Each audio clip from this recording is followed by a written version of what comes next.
Hello everyone, thanks for tuning into the 8th Winter 2022-2023 update from GavsWeatherVids. So here we go again, trying to bring you another winter update. We are now over the halfway point for our winter updates. We reached the halfway point last week, so we are beyond halfway. We are not yet in the business end of the updates. I'll tell you when we are, but we are well and truly in the thick of it right now.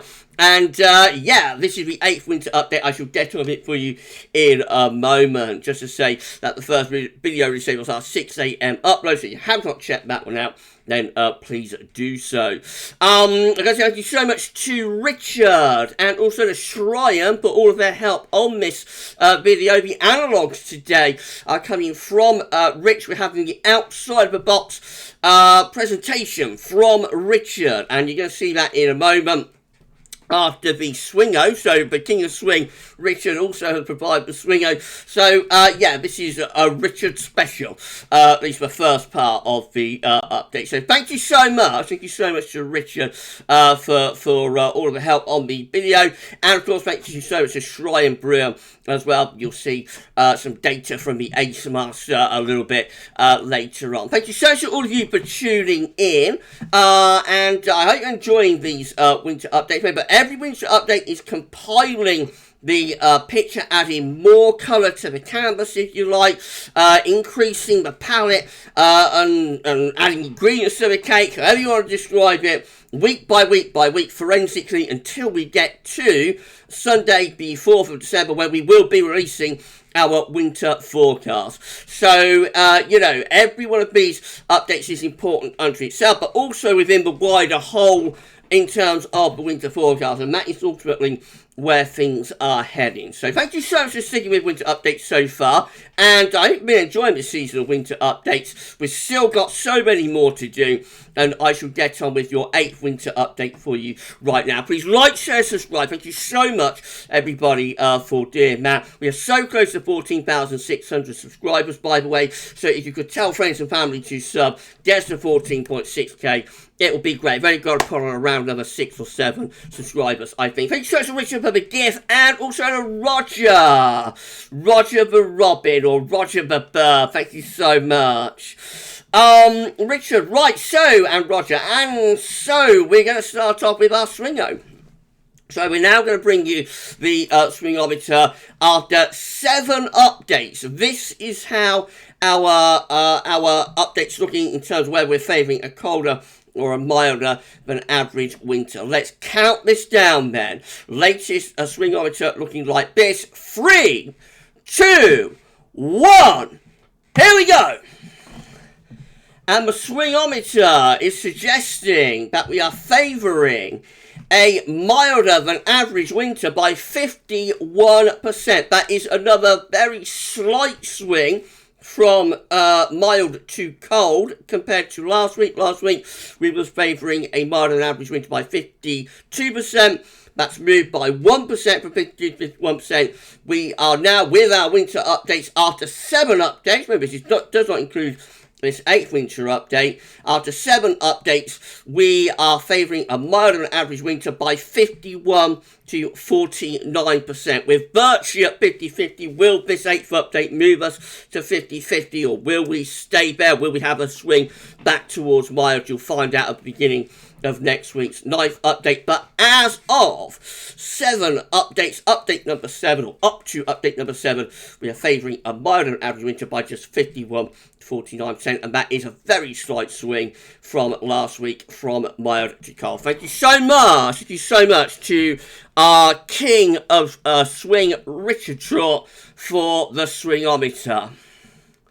Okay, so let's crack on with this 8th update, shall we? We're going to have a look at the QBO then, with Richard's outside the box special. So just to set the scene, the quasi-Siberian oscillation is in its westerly phase, with this is from NASA, with this you have to think that this is the top of the atmosphere in the stratosphere at 10 HPA, and this is the boundary level of the atmosphere of what we call the troposphere, 30 to 50 HPA.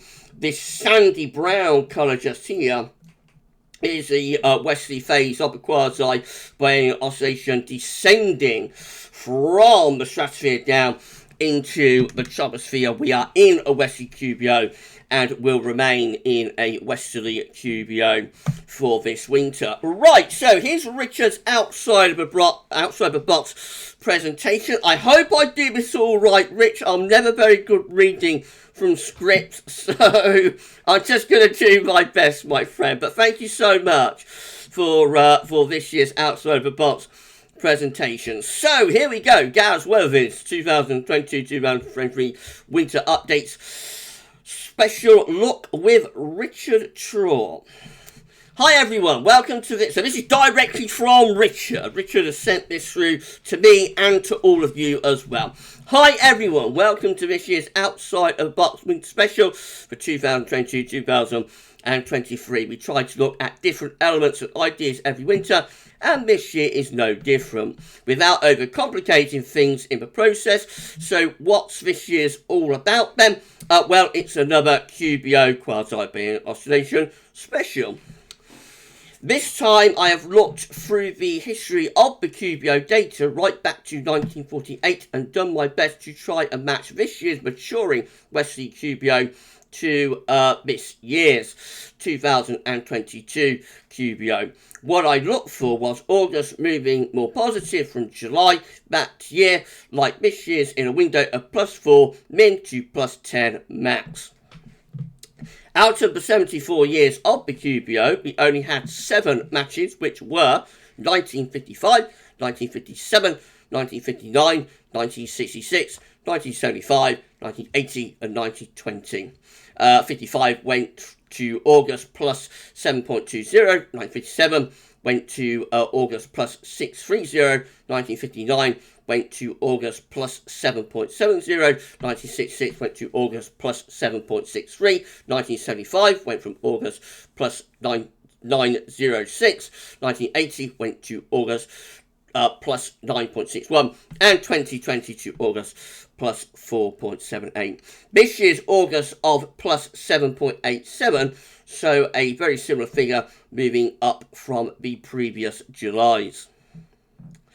Right, so let's start with looking at the analogues for the first winter, which is 1955-1956. This is how December 1955 is coming out, and it's a generally mild and unsettled month with below and high low pressure, bringing lots of wet weather into much of northern Europe. January 1956, also a relatively mild and unsettled month, but notice we do get some higher pressure in the North Atlantic, and that same projection on the northwest southeast alignment. And then of course we get to February 1956, which really is a very cold, extremely cold month as a sub-zero CT, with masses of blocking to the north, low pressure to the south, and winds in from an easterly direction. The overall analogue for winter 55-56 looks like that, with higher pressure across to the south of Greenland and lower pressure to the south and east of the country.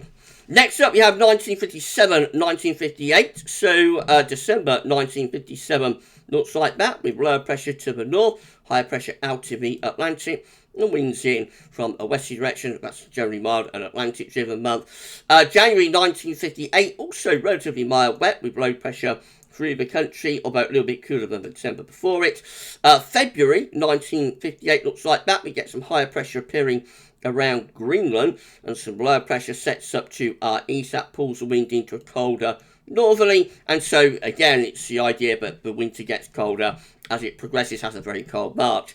1958, the overall winter analogue has blocking to the north, low pressure through the country, so the overall winter analogue is relatively mild, but it does get colder later. We have 1959, 1960. Next, again, December 1959, very wet and mild month with low pressure through the country. January 1960 has a blocking signal around Greenland, and low pressure gets pushed southwards, although I don't think it's a particularly cold month, January 1960. And then February 1960 also with low pressure in off the Atlantic. It is a winter that has blocking, but I think the colder air goes more towards North America in that winter. The overall analogue for winter 59-60 with low pressure in off the Atlantic, high pressure up towards Greenland. It's a relatively mild and wet winter for 59-60. Next we have 1966-1967. That one also in December has a relatively mild signal low pressure through the country. January 1967, a little bit cooler,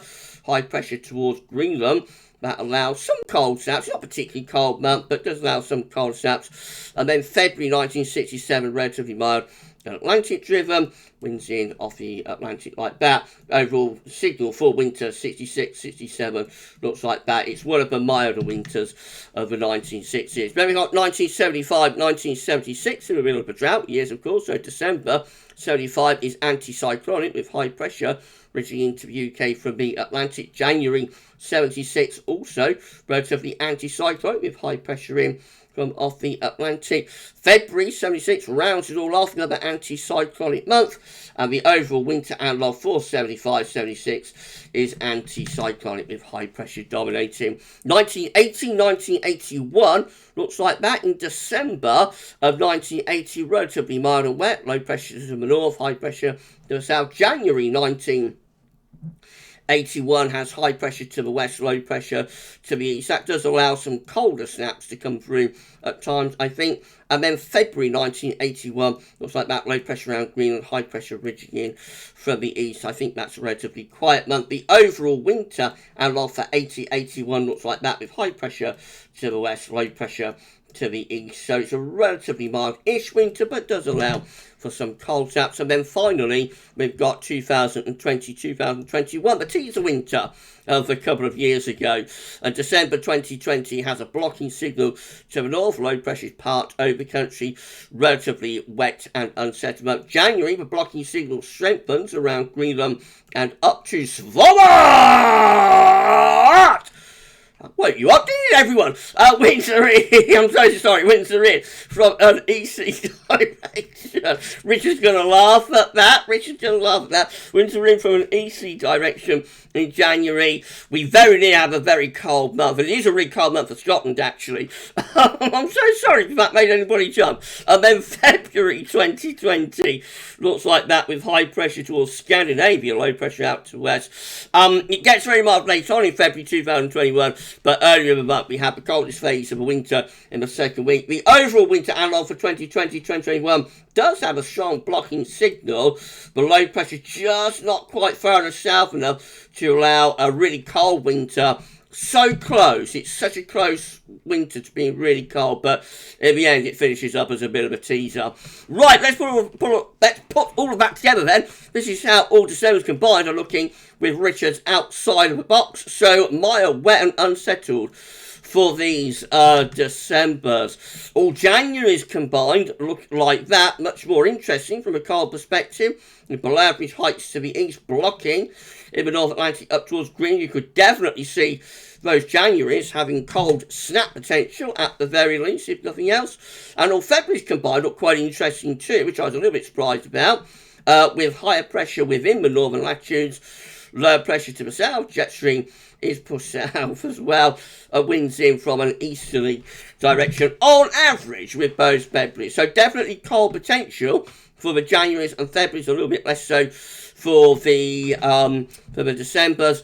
And then finally, all winters combined for this outside the box presentation from Richard. Looks like that.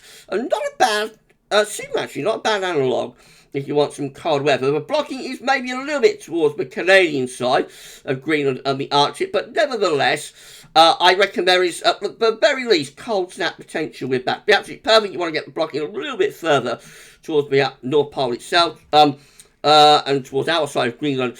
But I think there is definite cold snap potential within those winters from our outside the box presentation. So, in conclusion, this is what Richard thinks. That's what I thought. This is what Richard says. So there we go. What do you think? Not a bad set of analogues, and all within the last 67 years. Carry on watching GavsWeatherVids Winter 2022-2023 updates until its December release for the forecast. Many thanks for watching, and take care all. Richard, thank you so much, Richard, for the gift there, and also for this year's outside of the box presentation. Thank you so much, my friend. That's absolutely fantastic. Really enjoyable. Thank you so much. I'm going to pause the video there. When we come back, we're going to go through Eurasian snow cover data. So I shall see you with that in about 2 seconds. See you very soon. Okay, we're back and we're ready to resume the 8th Winter 2022-2023 update from GavsWeatherVids. If you've enjoyed it so far, please smash the like button, make sure you subscribe to our channel, and don't get to tell your friends about GavsWeatherVids. Thank you so much, everybody, for doing that. Before the break, we was looking at our outside the box presentation from Richard. So thank you so much to the amazing Richard Traut for this year's outside of the box presentation. Thank you so much, Rich. That's absolutely fantastic. Right, so we're going to continue this 8th update by having a look at Eurasian snow cover data next. So here we go. This is how things are looking in terms of Eurasian snow cover when we did last week's 7th update up to the 14th of October. That's where we got snow cover, where we had the snow cover last week. Let's have a look at the very latest then. This is it. We have got some gains. We have got a little bit of a gain of snow cover over the past week. Relatively modest, so we haven't gained a huge amount in terms of snow cover, but you can clearly see that the snow line has expanded a little bit from last week to this week. How does that compare with recent years? Let's have a look then. So this is from 2021, and clearly we are well behind 2021 now for Eurasian snow cover. That is 2020. We are way behind 2020 for both Scandinavia and also Eurasian snow cover, really lagging behind. That's 2019. We are lagging behind 2019 a lot. That is 2018. We are well behind 2018.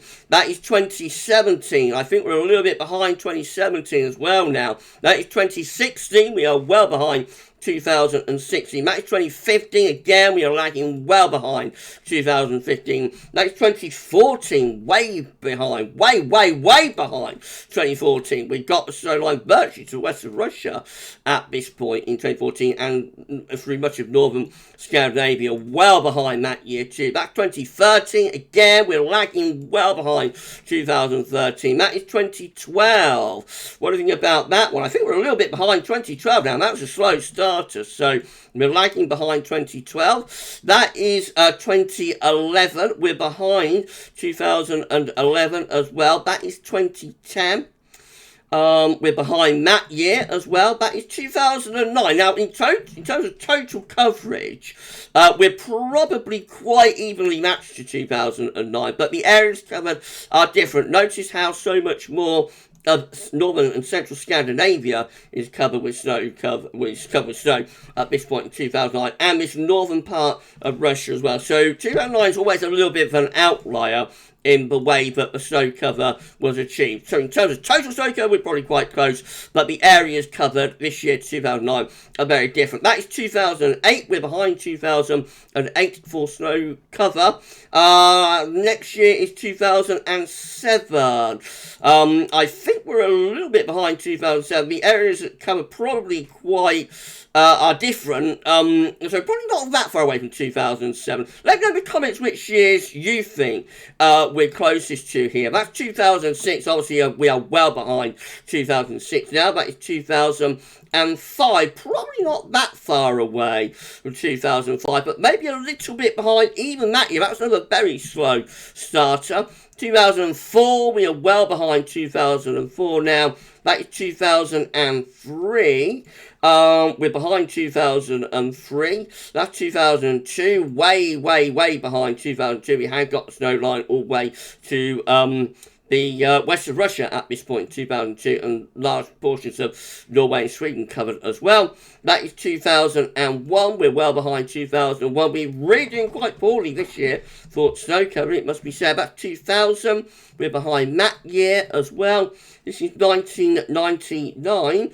We're behind 1999, and that is 1998. We are also behind 1998 as well. Not doing very good, are we? Let's compare now, going even further back, with Rutger Snowland, so going back to 1966. I won't do a year-by-year comparison, just keep that in mind where we are right now with the snow line roughly around there. One or two white patches here and there, but the snow line's roughly there. Keep that in mind, sort of turn your head upside down sort of thing, and we'll go through it. So this is 1997, we are behind 1997. The area to focus on, I suppose, is to around here. You know, if we get the snow towards west of Russia, then we are well behind. So we're behind 1997. We're also behind 1996, but not by as much. But I think we are a little bit behind 1996. That's 1995. We're behind that year.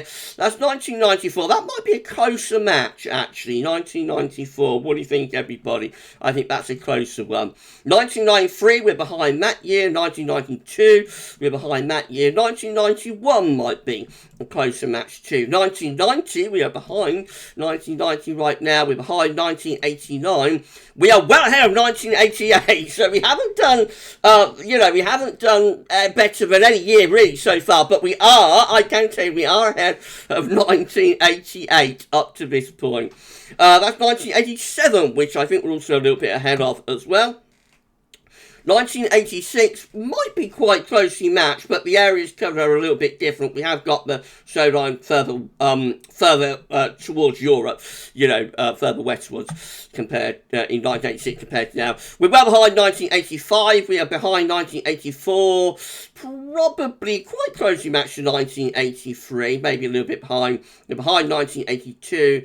1981 might be a closer year as well. I think so. What do you think, everybody? Sort of flip that around, and I think 1981 could be quite a close match. 1980, we might be a little bit ahead of 1980. 1979, probably a little bit behind. We're well behind 1978.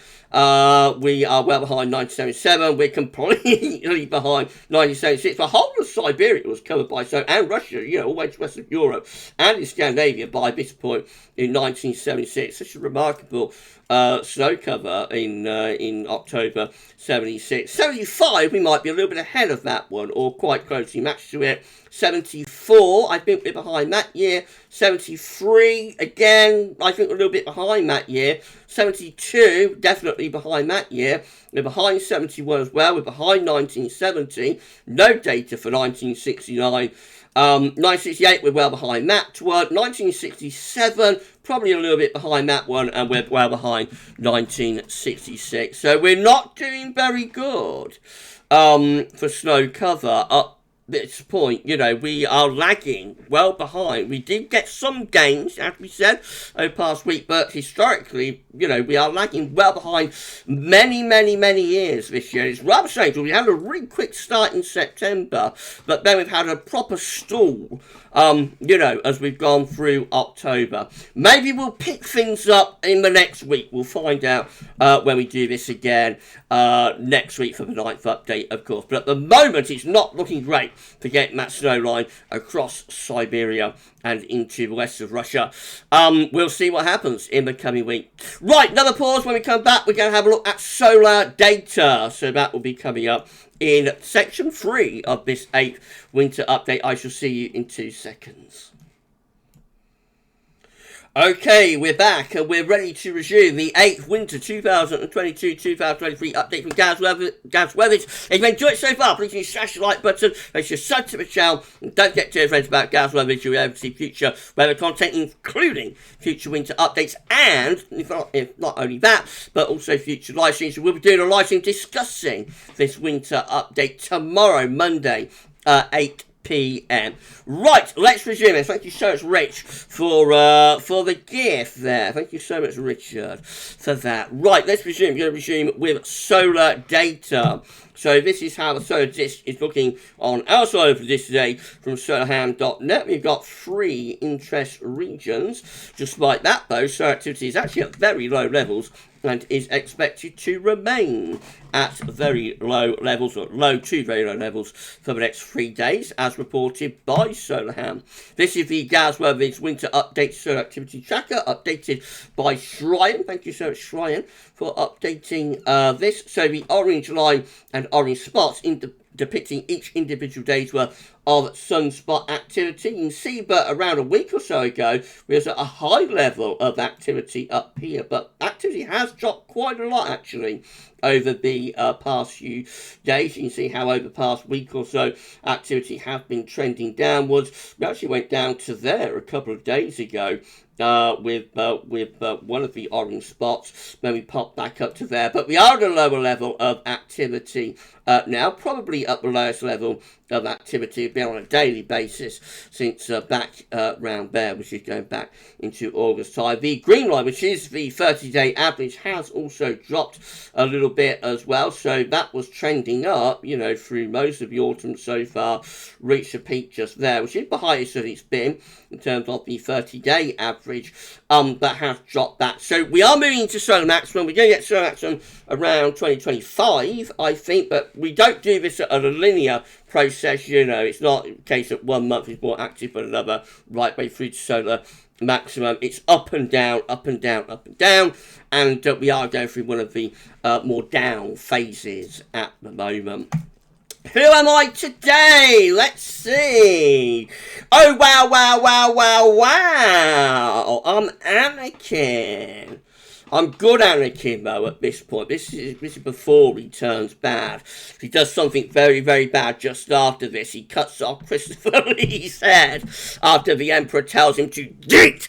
And that's the start, you know, that's the start of his descent. But, that moment, actually, it's good Anakin rather than bad Anakin. Anakin, I have the high ground. Thank you so much, Richard. Right, this is showing spotless days and also the current spotless stretch. So, the current spotless stretch is 0 days, given that every day at the moment is having sunspots. For 2022 so far, we've had 1 day that didn't have any sunspots. That is less than 1% of the year, and that is comparable to 2021, which had 2 days without sunspots. Again, that was less than 1% of the year. 2021, or 2011, I should say, is our comparable year for this phase of the solar cycle. Of course, that's the comparable year from solar cycle 24. We're now in solar cycle number 25. Thank you so much, Richard, and thank you so much to Shryan for the solar data there. We're going to do our solar special next week. Wow, wow, wow. So we're going to have loads and loads of information on solar cycle number 25. You know, we'll update all the trackers, Shrine will update all the trackers, and we're going to have our solar analogues as well, from years that have been picked by Terry Scully.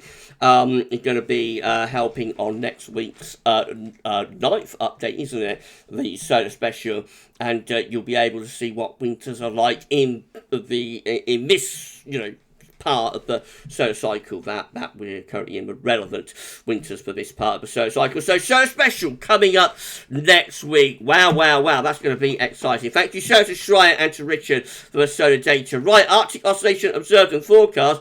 It's looking like this. Black line shows where we've been with the AA, but red lines at the end, where GFS ensembles are forecasting the Arctic oscillation to go. At the moment, we're in neutral to weekly positive phase of the Arctic oscillation. GFS ensembles are forecasting the AO will go into a quite strongly positive phase, actually, through the rest of October and lasting into the beginning of November as well. So blocking will be reduced and at a premium and under a minimum through the rest of October and into November over the Arctic.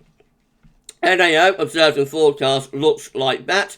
So through most of the autumn so far, the NAO has been neutral to weekly negative phase, somewhat unusually. We're around neutral at the moment with the North Atlantic oscillation. GFS ensembles are forecasting the NAO is not going to be too far from neutral, possibly on the positive side of neutral mainly, but again not too far from neutral NAO condition as we go from October into November. So the NAO looking quite different, you know, a little bit different to what we normally get, but the AO looking quite strongly positive. Now, this is the first time I've shown you this through this season. This is from the JMA. This is looking at temperature at 10 HPA in the stratosphere over the North Pole. So you'll see a lot more of this when we get into the winter, and we're looking for stratospheric warmings and seeing what's going on with the temperature at 10 HPA. But this is the first time you've seen it for this season. The black line shows where we've been and where we are with the temperature at 10 HPA over North Pole compared to the grey line, which is average. You see that through this season, really, the temperature at 10 HPA in the stratosphere over North Pole has been very close to average, really. We haven't seen a particularly cold stratospheric temperature yet. At 10 HPA, it's all the time been close to average, or possibly occasionally a little bit above. If you go a bit further down to 30 HPA, which is closer to the troposphere, there actually the temperature has been a little bit above average over the past week or two. So again, you see the black line just sitting a little bit above the grey line, just sitting a little bit above the trend line, although the black line has started to trend down now, so a bit of a cooling has taken place at 30 HPA, but only back close to average. So at the moment, nothing overly dramatic going on in the stratosphere over the North Pole. This is how the GFS is forecasting things to develop over the North Pole in terms of the temperature at 10 HPA for the next couple of weeks. So these blue curves are the cold temperatures in the stratosphere, that polar vortex at its roots, if you like. Temperatures around minus 68 to minus 72, which we've already established is not all that far. We've already established from this chart. Let's go back to it. We've already established that that is not too far from average, you know, for the end of October, minus 68 to minus 70, something like that, very, very close to average. Right, let's run through and see what happens then. So, over the next week or so, there's no sign of any particularly notable cooling going on. Temperature staying very steady there over the Arctic and the North Pole, somewhere between around minus 65 to minus 72. Though, again, you know, minus 68, minus 70, very, very close to average through the next week. Let's go into the extended range with the GFS, and again, keep that temperature hovering into the low minus 70s, possibly signs of a little bit of a further cooling there as we get into the early part of November, going down to around minus 76, which I think would take things a little bit below average then. Again, go back to this chart. If we started dropping down into the mid-minus 70s, would be around there. So that will be a little bit colder than average as we get into the early part of November. But not dramatically so. There's no sign of a dramatic powering up of the polar vortex at its roots, in terms of temperature. And we see this from the zone of wind forecast from ECMWF as well. So this is how the zone of winter forecast for the next 6 weeks, starting on the 20th of October and going through to the beginning of December over here. And you can see that the red line is like the trend for this time of year, that red line just there, and overall, you know, the ensemble mean and whatnot hovering very, very close to that red line, maybe going a little bit underneath it as we get into second half of November. There might be signs of a little bit of a weakening of zone of winds actually there into the second half of November, but not dramatically so. So in terms of like polar vortex, stratospheric developments, nothing overly dramatic happening. This is the temperature forecast for the next 6 weeks at 10 HPA over the North Pole from the ECM. So this is week 1. Blue colours, of course, where the cold temperatures we've got 10 HPA. That is week 2. We're getting a bit of a warming over Siberia actually in week 2, which is the first week of November. Not going to be enough to do much to the polar vortex, but a bit of a warming going on there. It is early to be seeing that. That starts to fade out a little bit as we get through to week 3. Week 4 looks like that. Again, nothing particularly dramatic. You notice we've not got any notably deep blue colours there over the stratosphere, so the polar vortex looks relatively average, you know, close to normal, not doing anything overly dramatic. That is that's week 5, 21st to 28th of December. Another sort of warming beginnings happen over Siberia then, perhaps, again, looks quite modest, and that's week 6, which is the 28th of November, 5th of December. Again, nothing overly dramatic going on. Blue colours show that the temperature very close to average, maybe ever slightly below around Greenland, Iceland, but certainly not enough to suggest that the polar vortex is going to become rampant or anything like that at that point into early December, and looking quite warm here over southern parts of Siberia, but not anything that would reach the level of a sudden stratospheric warming. So stratosphere-wise, it all looks rather average, I have to say. Right, the rest of the video is going to be focusing on sea surface temperature anomaly data. So this is how the oceans were looking when we did last week's 7th update. 4 areas of interest. We've got the ENSO region just here. We've got the northern and northeastern Pacific over there. We've got the Indian Ocean over here. And we've got the North Atlantic Ocean over there. That's how the oceans were set up last week for the 7th update. This is the latest. And let's deal with the ENSO region first of all. So very little change there. We've got La Nina, of course. This is going to be a La Nina winter, as we know. But overall, we haven't seen much in way of further cooling, I don't think, of the equatorial Pacific Ocean. So it looks like we might have reached our peak. This is like the 2nd or 3rd week running where we've not seen any further increase in most colder than average sea surface temperature anomalies. So it might be that we've actually reached our peak for this La Nina. Of course, we'll have to wait and see about that. But at the moment, all looking quite stable there. In the northern part of the Pacific Ocean, again, let's go back to last week. That's last week. We're up here now. This is this week. Very little change. Possibly a little bit of cooling has taken place up there. But overall, the northeastern Pacific still looking quite warm.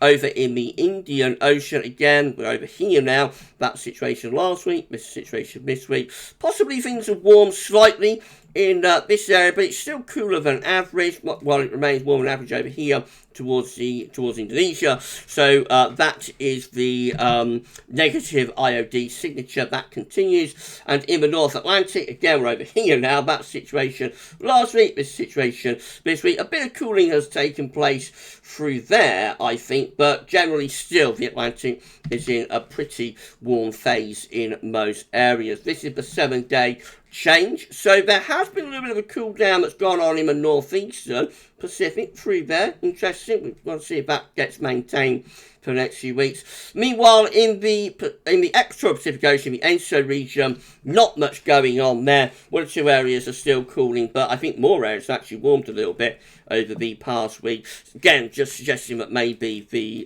La Nina has reached its peak, but we'll have to wait to see about that. And then in the Indian Ocean, warming has taken place through here, but it's still negative. You know, the sea surface temperatures are still cold on average through there, so the negative IOD goes on. And then in the North Atlantic, we confirm that cooling has taken place through there, but the tropics are still warming. We thought it couldn't get any warmer in the tropics, but the warming is still continuing there. And a little bit towards the south of Greenland as well. Could that be a tripole trying to set up? It would be if that cold area back towards the east coast of America, that would get us to a tripole, but we're a long way from that, or quite a long way from that at the moment. September was interesting for the Atlantic multi-decadal oscillation because it was actually the most positive AMO month on record. So Cheyenne got this little table together for us. The AMO for September 2022 came out at 0.664,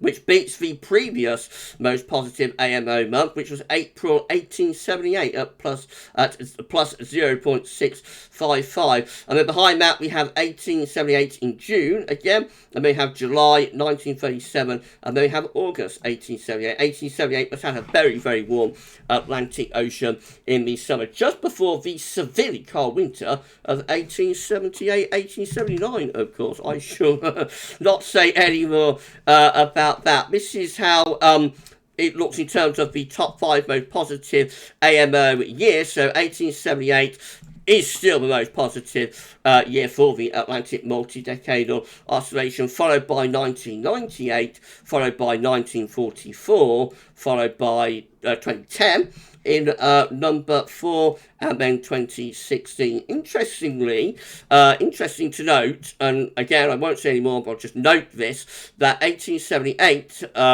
was followed by a really severely cold winter. 1944 here was followed by a very cold January, anyway, in 1945, although February 1945 turned very mild. And then, of course, we know what happened in 2010. That had a very cold winter to start off with, and then got severely cold in December of 2010. We have the December to remember. Keep in mind the other two, though, 1998 and 2016, are milder years, you know, have milder winters coming afterwards. But 3 out of 5 were followed at least by one severely cold month there. And in terms of 1878, 1879, a severely cold winter as well. Right, let's move on. Thank you so much to Shryan for that AMO data. Southern Oscillation Index next is looking like this. The SOI continue to be in its positive phase, measuring air pressures between Tahiti and Darwin, and then coming out with the overall SOI number. When the SOI is positive, the atmospheric setup will be reflective of La Nina. That's exactly what we've got at the moment. Strong positivity of the SOI. Most days are coming out positive. So La Nina continues in the atmospheric setup, and it's, you know, the atmospheric boundary coupled with the ocean. Surface B2 continues to predict that the La Nina will hover around weak to borderline moderate levels. Connected to the sea surface temperature is what's happening in the North Atlantic. So this is how the scores on the doors are currently looking for the 2022 Atlantic hurricane season. From Wikipedia, we have had 13 total tropical depressions. We've had 11 tropical storms, 5 hurricanes, and 2 major Category 3 or above hurricanes. That is unchanged, I think, from last week.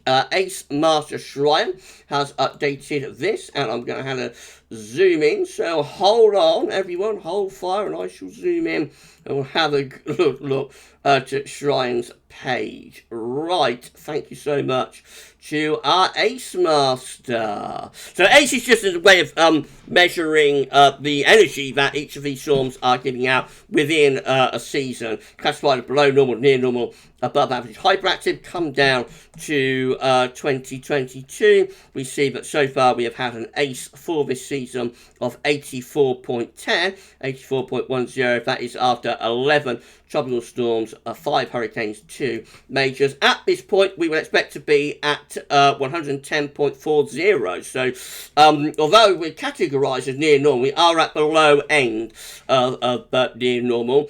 And that would have been after 13 tropical storms, 6 hurricanes, and 3 major Category 3 or above hurricanes. You can see that we are having slightly weaker than average hurricane season. Right, I'm going to pause the video one last time.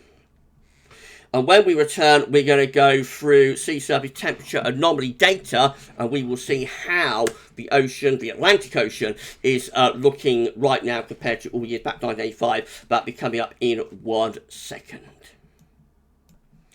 Okay, here we go. We're going to bring you the final section of this epic 8th winter 2022-2023 update. If you enjoyed the video, I hope you have, then please can you like, share, subscribe. Thank you so much. Where we left off a moment ago was looking at Ace from our Ace Master Shryan. Thank you so much, Shryan, for updating that. Thank you so much to Rich for the amazing winter updates give. Right, let's do this then. So we're back to the sea surface temperature anomaly chart. Let's just get rid of the webcam. Back to the sea surface temperature anomaly chart from NOAA for the 21st of October. We're focusing on here now. Try and block out what's going on over there, because you can't go back in future watches and views and do a comparison yourself, but I'm going to be focusing on the North Atlantic. So that is how the Atlantic is looking as of 21st of October. Let's start comparing then. So that is 2021.